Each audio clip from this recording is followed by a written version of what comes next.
আটক ২০ বাংলাদেশি জেলেকে ফেরত আনল বিজিবি। মিয়ানমারের বিচ্ছিন্নতাবাদী সংগঠন আরকান আর্মি নাফ নদী থেকে আটক ২০ বাংলাদেশি নাগরিককে বর্ডার গার্ড বাংলাদেশ বিজিবির কাছে হস্তান্তর করেছে। বৃহস্পতিবার বিকেল ৪টায় তাদেরকে হস্তান্তর করা হয় বলে বিজিবির এক সংবাদ বিজ্ঞপ্তিতে জানানো হয়েছে।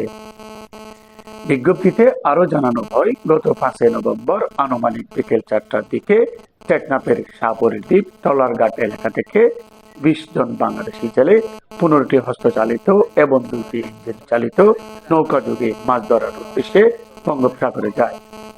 উক্ত জেলেরা মাছ ধরতে ধরতে একসময় ভুলবশত বাংলাদেশ মিয়ানমার সীমান্তের শূন্য লাইন অতিক্রম করে মিয়ানমারের জলসীমার নাক্কুংদিয়া নামক স্থানে ঢুকে পড়ে।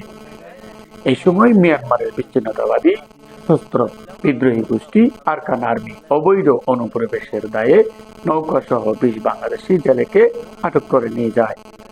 পরবর্তীতে বিজিবির প্রচেষ্টা ও আরকান আর্মির সাথে যোগাযোগের মাধ্যমে বৃহস্পতিবার ২০ বাংলাদেশি নাগরিককে ফেরত আনা হলো। পরবর্তীতে ফেরত আনা বাংলাদেশি নাগরিকদের তাদের পরিবারের নিকট হস্তান্তর করেছে বিজিবি। মোহাম্মদ ফারুক, কক্সবাজার।